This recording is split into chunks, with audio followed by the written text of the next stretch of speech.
رات کے اندھیرے کے شر سے بھی میں پناہ چاہتا ہوں. ومن شر النفاثات فی العقد، اور ان عورتوں کے شر سے پناہ مانگتا ہوں جو گروہ میں پھونک مارتی ہیں، یعنی جو سحر کرتی ہیں، جادو کرتی ہیں. جادو کرنے والے تو مرد بھی ہوتے ہیں، لیکن چونکہ یہ دیکھا جاتا ہے کہ ان چیزوں میں تعویذ ٹوٹکے کرنے میں عموماً عورتیں پیش رہتی ہیں، اس لیے خصوصاً ان کا ذکر کیا گیا. ومن شر النفاثات فی العقد ومن شر حاسد اذا حسد، اور ہر حسد کرنے والوں کے حسد سے ہم پناہ چاہتے ہیں. تو اس میں کیا ہے، آپ اس صورت میں غور کریں. اچھا ابھی میں اس پہ آتا ہوں. پہلے سورۃ الناس، قل اعوذ برب الناس، لوگوں کے رب کی پناہ چاہتا ہوں. ملک الناس، لوگوں کے بادشاہ کی پناہ چاہتا ہوں. الہ الناس، لوگوں کے خدا کی پناہ چاہتا ہوں. من شر الوسواس الخناس الذی یوسوس فی صدور الناس من الجنۃ والناس، اور یعنی ہر اس وسوسے سے جو لوگوں کے دلوں میں ڈالا جاتا ہے، من الجنۃ والناس، جس کے ڈالنے والے انسان بھی ہوتے ہیں اور جن بھی ہوتے ہیں، شیاطین بھی ہوتے ہیں. اب آپ سب سے پہلی چیز دیکھیں، یہاں قرآن مکمل ہو رہا ہے. قرآن کی ابتدا ہوئی سورۃ الفاتحہ سے، اور اس میں بھی ہمیں دعا کی تلقین کی گئی، اہدنا الصراط المستقیم صراط الذین انعمت علیہم، کہ ہمیں سیدھا راستہ عطا کر دکھا.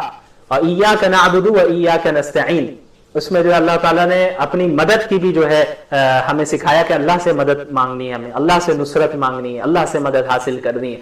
اور اس کے بعد صراط مستقیم کی ہدایت کے لیے دعا مانگنے کی تلقین کی.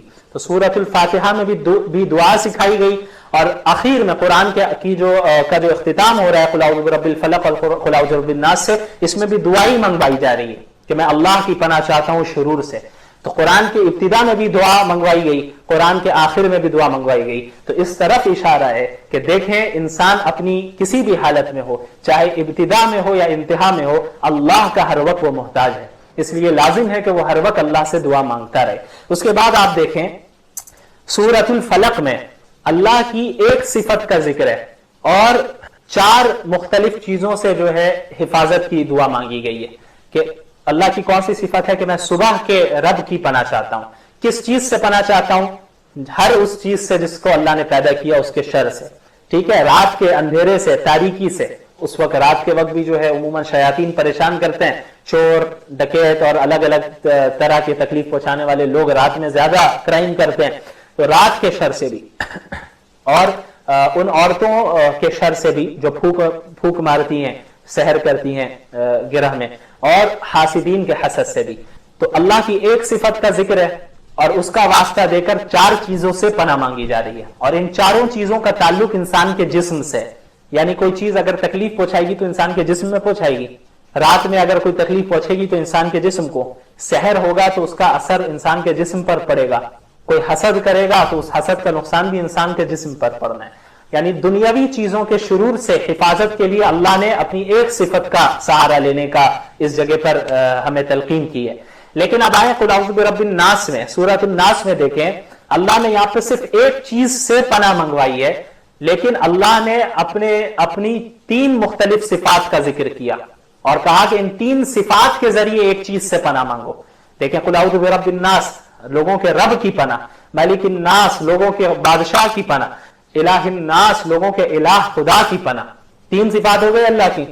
اور کس سے محفوظ رہنے کی جو ہے، کس کے شر سے پناہ کی جو ہے دعا منگوائی جا رہی ہے؟ صرف ایک چیز، وہ ہے وسوسہ جو انسان اور جن لوگوں کے دلوں میں ڈالتے ہیں. تو اب آپ دیکھیں وسوسے کا تعلق انسان کے جسم سے نہیں ہے، انسان کے اندر سے. یعنی وسوسوں سے انسان ایمان سے بھی پھر جاتا ہے. وسوسے اتنے خطرناک ہوتے ہیں، لوگوں کے ڈاؤٹس میں مبتلا کر دیتا ہے شیطان وسوسوں کے ذریعے، چاہے وہ انسانوں میں سے شیاطین ہو یا جناتوں میں سے شیاطین ہو. وسوسہ اتنی خطرناک چیز ہے کہ اس میں جسمانی تکلیف تو زیادہ نہیں ہے، لیکن ایمان سے انسان ہاتھ دھو سکتا ہے. تو اب آپ دیکھیں سورۃ الفلق میں چونکہ جسمانی تکلیفوں سے نجات کی دعا ہے، جسمانی تکلیفوں کے شر سے نجات کی دعا مانگی جا رہی ہے، تو وہاں صرف اللہ کی ایک ہی صفت کا ذکر ہے.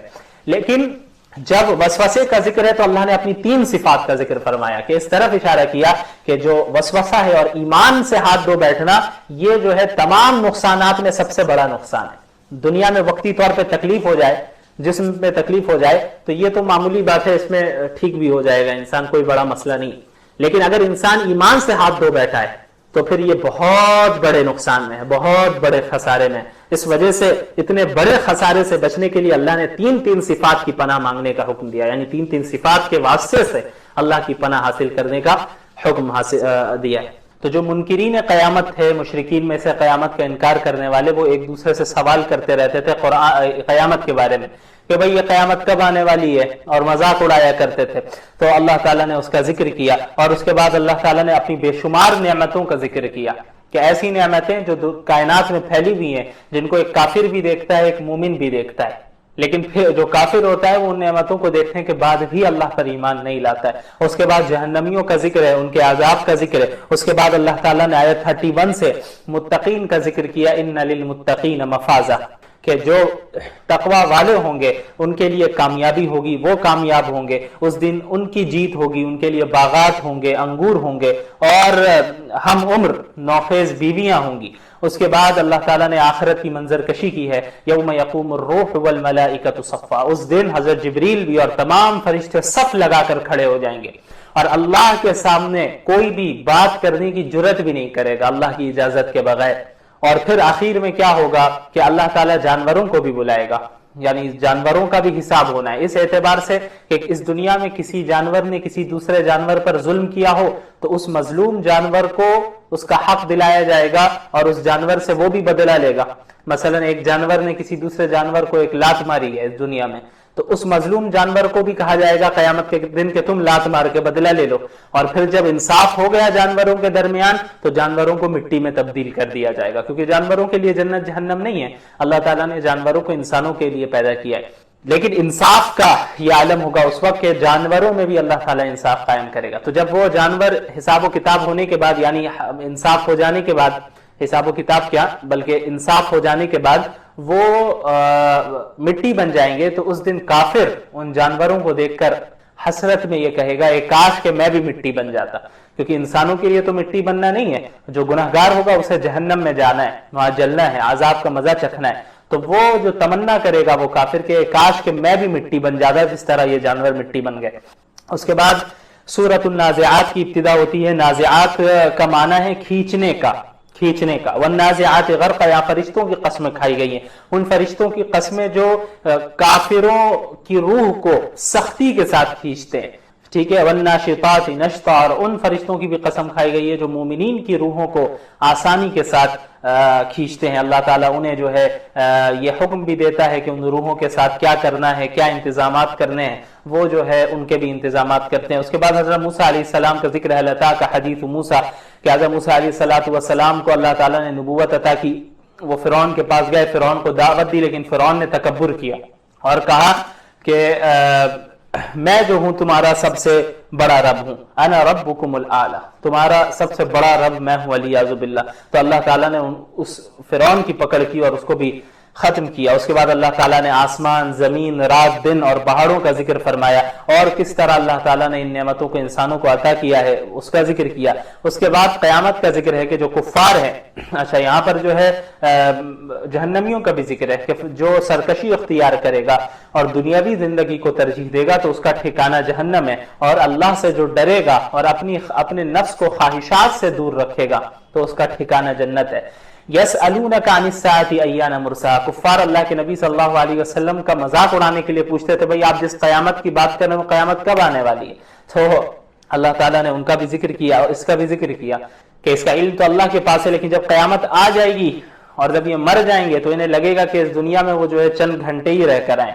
اس کے بعد سورہ عبس کی ابتدا ہوتی ہے، عبس وتولی ان جاءہ الاعمی، عبس کہتے ہیں ناخوش ہونے کو، چونکہ اس میں عبس کا لفظ ہے اس وجہ سے اس کو سورہ عبس کہا جاتا ہے۔ ایک مرتبہ اللہ کے نبی صلی اللہ علیہ وسلم کفار کے بڑے بڑے سرداروں کو دعوت دے رہے تھے کہ اچانک ایک صحابی عبداللہ بن ام مکتوم رضی اللہ عنہ آ جاتے ہیں جو نابینا ہوتے ہیں، تو چونکہ وہ نابینا ہوتے ہیں تو انہیں معلوم نہیں چلا کہ آپ صلی اللہ علیہ وسلم کسی کام میں مصروف ہے، اور وہ آپ کے پاس آ کر کوئی مسئلہ پوچھنے لگتے ہیں، تو آپ صلی اللہ علیہ وسلم چونکہ بڑوں کو دعوت دے رہے تھے، سرداروں کو قریش کے، تو حضرت عبداللہ بن ام مکتوم کا بیچ میں ٹوکنا آپ صلی اللہ علیہ وسلم کو پسند نہیں آیا، تو آپ صلی اللہ علیہ وسلم نے انہیں اعراض کیا، ان کی طرف جو ہے توجہ نہیں دی. تو اللہ تعالیٰ کو یہ بات پسند نہیں آئی کہ بھئی آپ نے ان کی طرف توجہ کیوں نہیں دی. یعنی اگرچہ وہ ایک نابینا شخص ہے لیکن وہ اگرچہ آپ سرداروں کو دعوت دے رہے ہیں، ایک اہم کام کر رہے ہیں، لیکن جب ایک مخلص طالب علم آپ کے پاس آئے تو اس کی طرف متوجہ ہو جائے. اس کے بعد جو ہے قیامت کی منظر کشی کی گئی. فَإِذَا جَاءَتِ الصَّاخَّةُ، اور جب کان پھاڑنے والی آواز آ جائے گی، یعنی سور پھونکنے کی آواز، جب قیامت قائم ہوگی اور فرشتوں سے اللہ تعالیٰ سور پھکوائے گا، تو اس دن قیامت کا حال یہ ہوگا کہ یوم یفر المرء من اخیہ، ایک انسان اپنے بھائی سے بھاگ رہا ہوگا، ماں باپ سے بھاگ رہا ہوگا، بیوی بچوں سے بھاگ رہا ہوگا، کوئی کسی کو اس دن نہیں پہچانے گا، اس اعتبار سے کہ سب اپنے آپ کو بچانے کی اس میں لگا ہوگا. ایک دوسرے سے نیکی مانگ رہا ہوگا، لوگوں سے چھپ رہا ہوگا کہ کہیں ماں باپ مجھ سے نیکی نہ مانگ لے، ان کے ساتھ کیا بھی معاملہ ہو مجھے فرق نہیں پڑتا، میں بچ جاؤں. یہ عالم اس وقت ہوگا.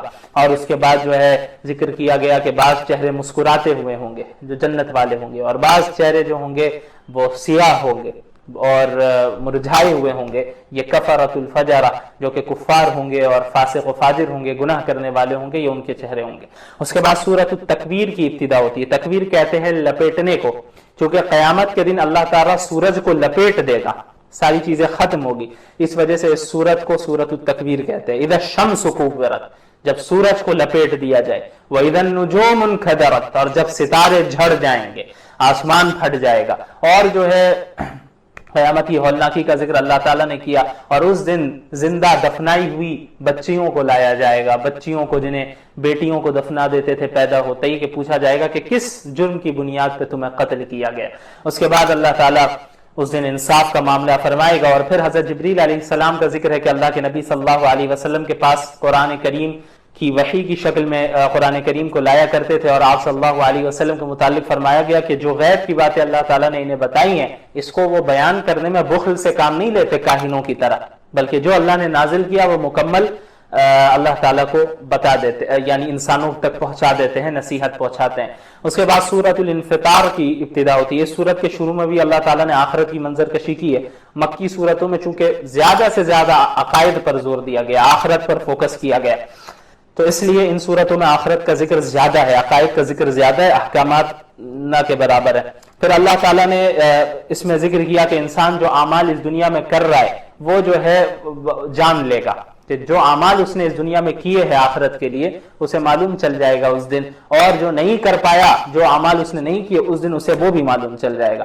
اس کے بعد اللہ تعالیٰ نے کرامن کاتبین کا ذکر کیا کہ یہ اللہ تعالیٰ نے انسانوں کے اوپر فرشتوں کو مقرر کیا ہے جو ان کے ایک ایک عمل کو نوٹ کر رہے ہیں، ایک ایک قول کو نوٹ کر رہے ہیں. اچھا عمل کرتا ہے، اچھی بات بولتا ہے، وہ بھی لکھا جا رہا ہے، برا عمل کرتا ہے، بری بات بولتا ہے، وہ بھی لکھا جا رہا ہے. قیامت کے دن نامہ اعمال ہر بندے کو دیا جائے گا، وہ اپنے اعمال کو خود دیکھے گا، پڑھے گا.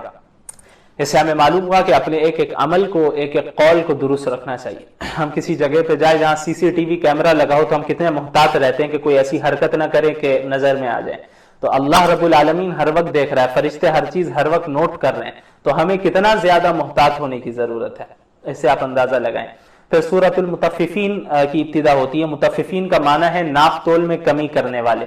چونکہ اس میں ان لوگوں کا ذکر ہے اس لیے اس سورت کو سورۃ المطففین کہتے ہیں. ابتدائی ہوتی ہے ویل للمطففین، بربادی ہے ناپ تول میں کمی کرنے والوں کے لیے.